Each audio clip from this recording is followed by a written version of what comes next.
Hey everybody, and welcome to another video on my channel.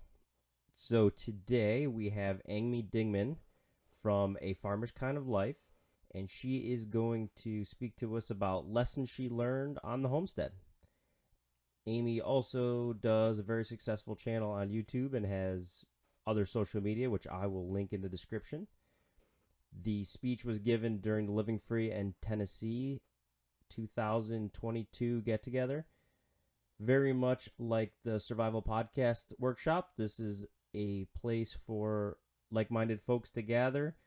You can meet people from all walks of life that contribute in their own ways in the community. It's a great place to exchange ideas, learn new things, and just to meet generally happy people that are excited about life and their adventures. So enjoy the video, and here's looking forward to Friday. Thanks, everybody. Nobody's gonna stand in my way. Give it up, son, I'm doing this my way. Something that we figure out, this is how we deal with that. But I'm going to start with a few things that I've learned about homesteading. So the first thing that I've learned, we have been on our farm for, this will be our 11th year. So that's how long I've been doing that. Officially, I guess, as you know, with a big red barn and all the things. But the first thing I learned is that the animals that you thought that you wanted might not be the animals that you really wanted. So when I moved to the farm, all I wanted goats.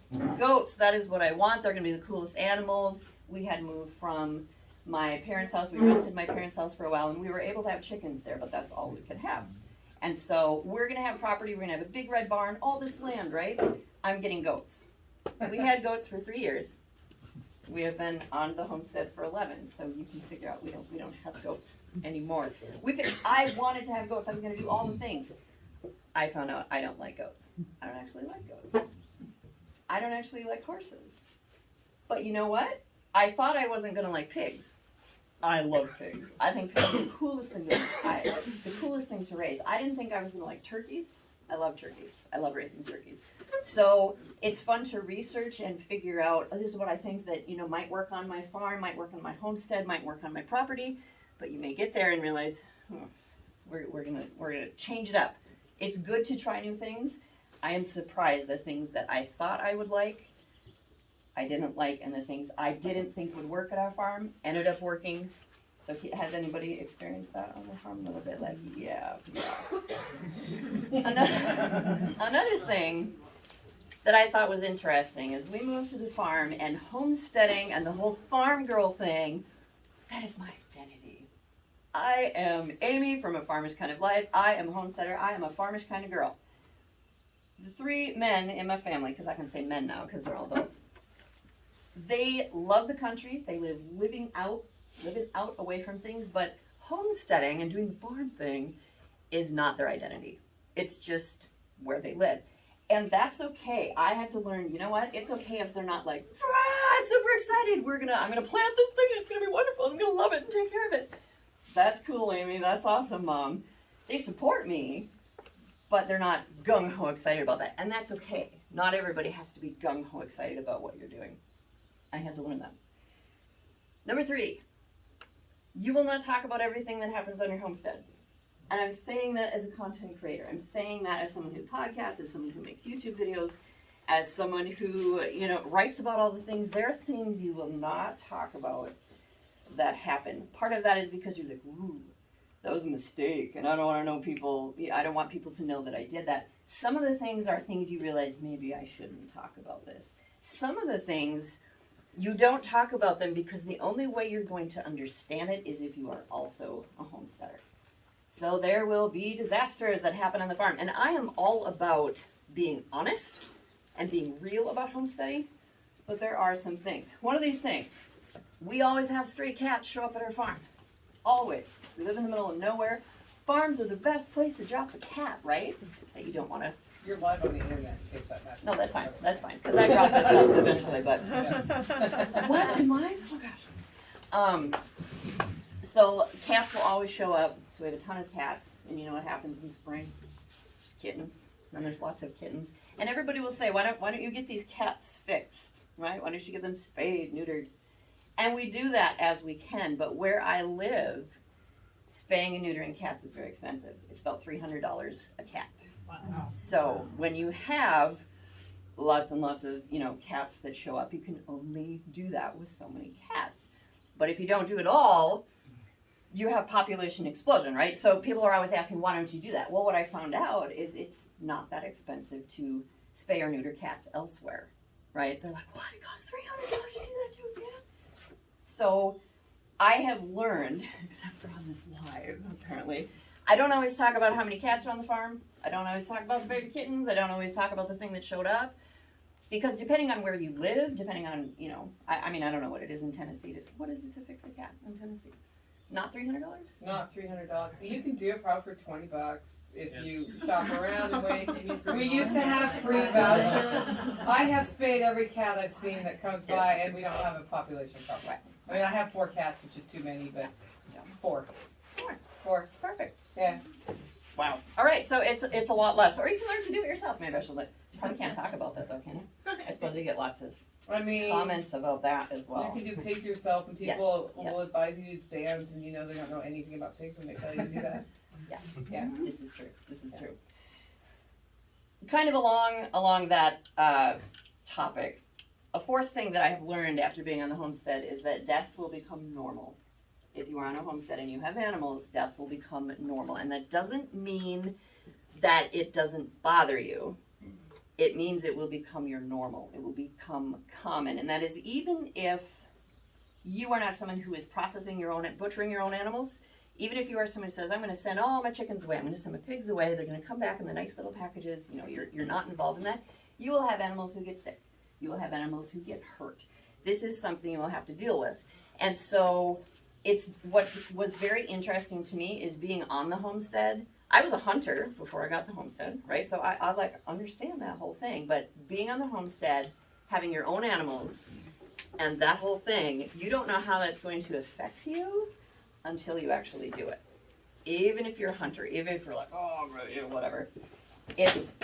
That was very interesting to me. And even the difference between here is an animal that I'm raising for meat, and I know what's going to happen. Okay, this is what we're doing. I remember the first time I had to cull an animal. It was a chicken, and she was sick, and I knew there was no way to fix what was wrong with her. And my husband was at home, because I would always pass that off. Like, here, husband, I have a job for you. You have to go out and do the thing. And I had to cull this bird myself.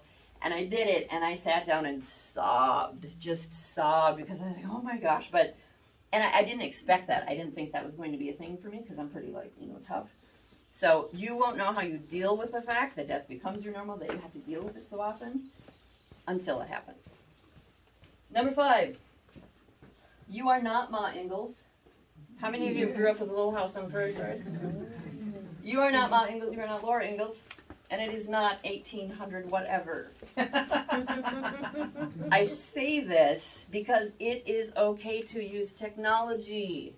It is okay to still do all the modern wonderful things. You can have one foot in the simple prepping, this, whatever you want to call this, and you can still participate over here. I bring that up because I have some people in the community who want to do everything the old-fashioned way. I want to do the simple way. I want to pretend that I'm living way back in the time. It's pretty hard to do it without internet. That's how I have learned everything that I've done. I did not grow up like this. YouTube University is a real thing, and it is amazing, and it is how I learned so many things. It is okay to use it. It is okay. It is okay if you go to the store and buy ketchup. You don't have to always make your own. That's okay. That probably isn't a thing I gotta tell people here, but I just thought I'd bring it up. Number 6, do not overcomplicate things. Do not make things harder than they need to be. Now, I know I just said that you're not Ma Ingalls, okay? But the flip side of that whole thing is that Ma Ingalls, she did with what she had. But I believe there's this thing that, in the world of content creators, we always have to have content, right? We always have to have something to talk about. If we're going to talk about homesteading, we have to talk about all the things, right? So we might write lots and lots of articles about chickens, about every disease known to chickens, and all the problems that can happen with the chickens, and all the things you should do with chickens, because we need to create content. The problem is, there's so much content out there that it's making it seem really complicated to get chickens, because there's so much stuff out there to read and research about chickens. Ma Ingalls did not research chickens. So I don't want you to be Ma Ingalls all the time. Like, I want you to be okay with using the internet, but I want you to understand Ma Ingalls just did with what she had. I'm going to get chickens. I'm going to do it. I'm going to figure it out. I'm not going to research it to death. I'm not going to worry about every single disease that ever happened. If something was wrong, hop on the internet, hop on YouTube University and figure it out. But don't let that be a barrier, not knowing all the things and researching, and here's what could go wrong. Don't let that be a barrier to moving on in your homesteading journey. Number 7, there are many, many valid ways to do things. There are a lot of different ways to do things on the homestead. Obviously, it costs less to spay and neuter a cat in Tennessee, right? It's very expensive where I live in Minnesota. Depending on where you live, depending on the property you have, depending on how much time you have available, depending on how big your family is, depending on how much help you have, it depends on so much stuff. What you're going to be able to do, what's going to work for you. So I think as you get into it, you realize I can take advice from a lot of different people and I'm going to pick what works for me. Understand that that's okay. That's absolutely okay to do. Just because someone in this Facebook group or this MeWe group says this is the way to do it, that's not necessarily the way that it'll work for you, and that's okay. I had to learn that the hard way. So, it's good. You might try it. It might not work. It might work. You don't know till you try. At the very least, if you are going to research something, I'm going to call out Erin here. Calling you out, Erin. Erin told me, or you said on a podcast probably, that she researched homeschooling. When they decided they were going to homeschool, she researched homeschooling to death. When she started actually homeschooling, how much did that research help you? None. None. So you can over-research. You're going to learn the most once you start. And if it's not working, do something different. It's okay. That's a great thing about community and being able to talk to people. I can't tell you the people I've talked to here. I'm like, why am I doing what I'm doing the way I'm doing in Minnesota? Because I just figured out I can do it this totally different way that I learned in a tiny little conversation with someone. That's what's great about this community, learning from everybody. I gotta check my time now. You're good. Okay. Number 8. Every year is different. Those of you who have homestead, how many of you have planted the same thing every year and it's worked out exactly the same every single year? Really? You are magical. Tell me how you do that. So the first year that we were at our homestead, we planted sweet corn because we had the space to do that. And I was like, this is so cool because we had like the largest sweet corn. It just amazing. We were like, we rock at sweet corn. This is going to be our thing, right? We have never been able to grow sweet corn ever since that first year. What? Like, that's crazy. There have been years where we have grown amazing tomatoes. There have been years where I'm like, where are the tomatoes? What is happening? We have years where we have had so many cucumbers, I don't even know what to do with them. And then years we can't get them to grow. We have years where the chickens are doing great. We have years where the rats come in and, yeah, is there a rat? It's the year of the rat. It's a thing. Yeah. Also in the Chinese. Yeah. It's a thing. So there you go. So every year is different. So in one way, it's like, don't get too cocky about what you're doing. Like, oh, I'm so awesome, I can do this. Because next year you might not be able to. But also, don't let that be a deterrent. If one year it doesn't work, it might be the year. So don't get too discouraged, I guess, if it doesn't work out. And it's funny because I think that's part of the reason that people feel they need to research everything so they can be prepared for everything, right? Because every year is different. But there's that whole analysis paralysis thing that we talk about sometimes about if you research too much. Number 9, it is a never-ending project, right?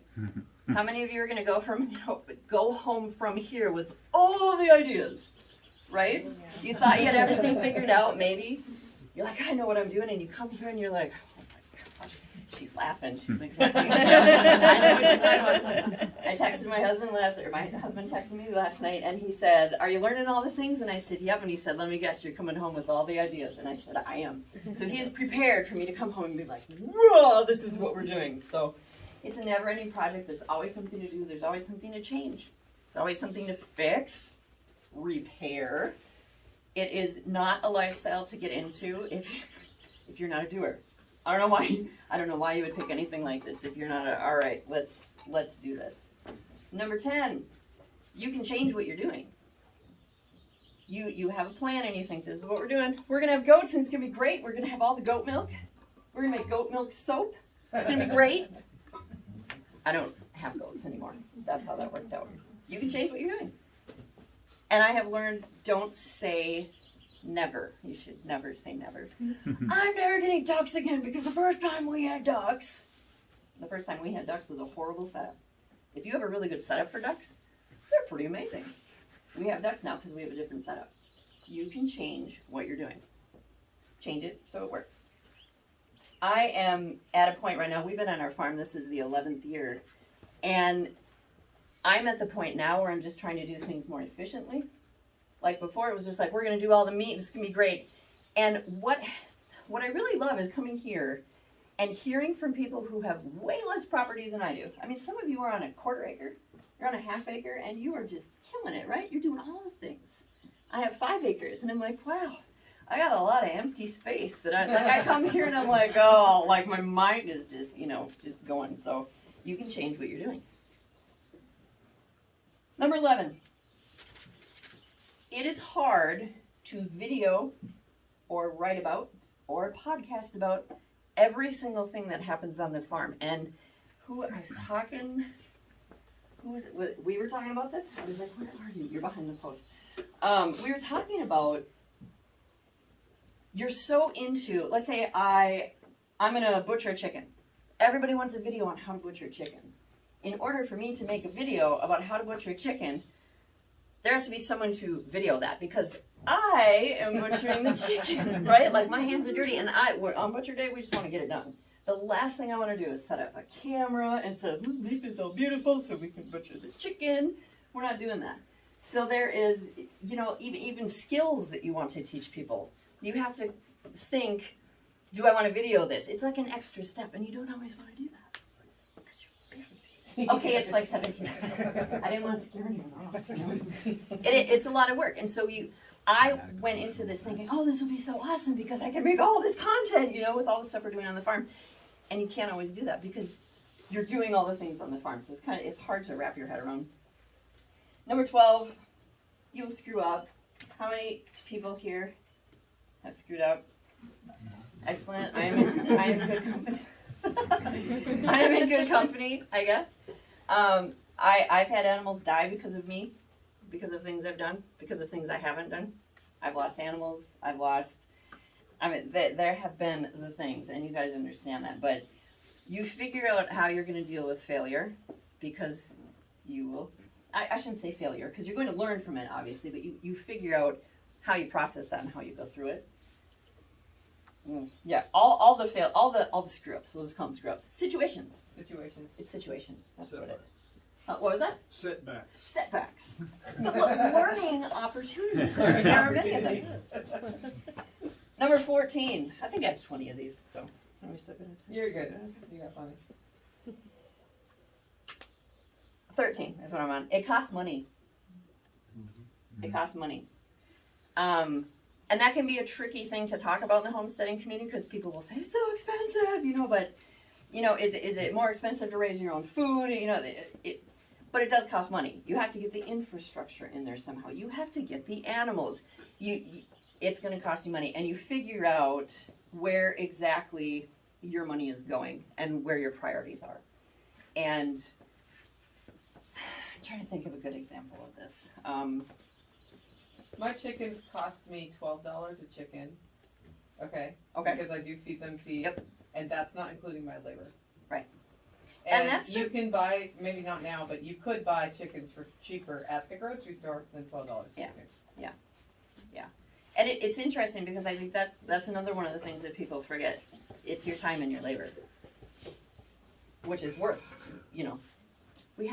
our time is worth stuff, right? Yes. Yes, it is.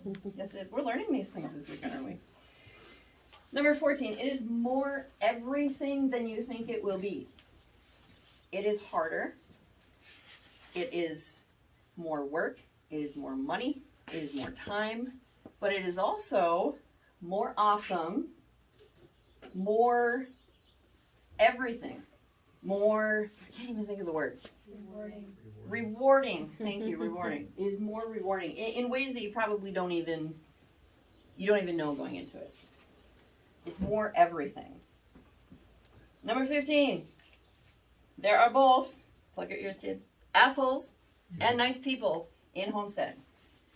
I have met a lot of people who think, oh, homesteading community, we're all going to be this wonderful commune. And we're all these wonderful people. It's going to be great. Not always true. There are wonderful, awesome people in the homesteading community, right? There are also jerks. There are also people I don't want to deal with. That's great. You want to raise chickens? I don't want to hang out with you because you're a jerk. So, has anybody dealt with that? Yep. Number 16. You need to figure out what to do where you are. I hear a lot of people say, and I get this question up in Minnesota, because I'm from Minnesota, where's the best place to move to in Minnesota that has the best homesteading community, where they're just doing all the things? There's this great, wonderful commune of people who are doing all the homesteading things and getting along, and it's going to be great. Sometimes you have to build that where you are, because if everybody moves to the perfect homesteading community, it's not going to be the perfect homesteading community. Everybody's bringing their stuff with them. Some people are jerks, and so I encourage people to figure out what it is that you want and try to figure out how to do that where you are. Or like we talked about, be happy where you are. Figure it out where you are. Moving, and if you're not happy where you are, moving to the perfect homesteading community is not going to make you happy. So you have to figure that out for yourself where you are. I hear there's a book you can buy and read that's all about that. Is there? Yeah, Ken Johnson, I think, still didn't trade it last night on the barter point. Hunt him down. Number 17. When you say, I'm going to be a homesteader. How many of you who are homesteading, or whatever you want to call it, when you announce that to people, when you announce that to your family or whoever, the people around you are like, oh, it's going to be awesome. I totally support you. I'm super excited for you. Really? How many of you were like, I'm going to be a homesteader, it's going to be awesome. And they're like, what the hell is wrong with you? What do you think you're doing? Yes. Yeah. So here's the thing. It is, how many of you heard you won't be able to do it? Okay? It is, here's what I have figured out. It is nobody's job to believe you. It is your job to prove you can do it. When we say, I want to be a homesteader, I want to do this thing, we expect people to be like, woohoo, awesome, you can do it. And they, whatever, they can be supportive or not supportive, but it's not their job to be like, go you. It's your job to say, okay, I'm going to do this, and then do it. Because the proof is in what you're doing, right? Because there's a lot of people who say, I'm going to move to the country and I'm going to do the thing. And they don't. It's all talk, right? So show people what you're doing by what you're doing. Put your money where your mouth is, I believe. Your pretty mouth, right? I had to work that in. Some people have so much wrapped up in being a homesteader, right? They want to prove to their mom they can do it. They want to prove to their dad they can do it. They want to prove to their college roommates they can do it. Prove to yourself you can do it. It's not your job to prove it to other people. And I would say generally speaking, that's the wrong reason to do something, is to prove it to other people. You need to prove it to yourself. Yes. So you will learn things about yourself when you struggle. Have you guys learned things about yourself through struggle? When people don't agree with your lifestyle, what do you do? Does that hold you back? Oh, he's shaking his head just like, no, this is good. Not anymore. That's what I was going to say. Because in the beginning I was like, oh, you've got to get past that. Don't let it hold you back. Don't let that hold you back. Is it really that big of a deal if somebody doesn't agree with what you're doing? If somebody thinks, oh, you're going to get a bunch of chickens, whatever, they're all going to die. You're not going to be able to butcher them. You're going to cry when they die. All of that. It doesn't matter what they think. It really doesn't. But we need to remind each other of that, because I hear a lot of chatter in some of the communities of, my mom doesn't think that I can do this, you know, and it's good to support each other. It's good to work through those things, but at the end of the day, it doesn't matter. It doesn't matter. I have two things I want to end with, and then if you have any questions, I'll answer them. I have a special note for content creators. Who here would consider themselves a content creator? You have a YouTube channel, you have a blog, you have a website, you have a podcast, you are putting out information. I would give you a special warning, maybe. Be very careful turning your entire lifestyle into the thing that pays your bills, or the thing that you are putting out there. You have to save something for just you. And it's hard because you want to put the information out there. You're like, I know how to do this thing. I've got the information I want to teach you. But you have to find that balance between, here's all the stuff I'm telling you, and here's the stuff I'm just keeping for myself. You do not have to publish everything. You do not have to tell everybody everything. It's okay to have a little bit left for you. And number 19, I guess I only had 19. Make one up real quick. I have to have 20. That would be the part you're keeping for you, right?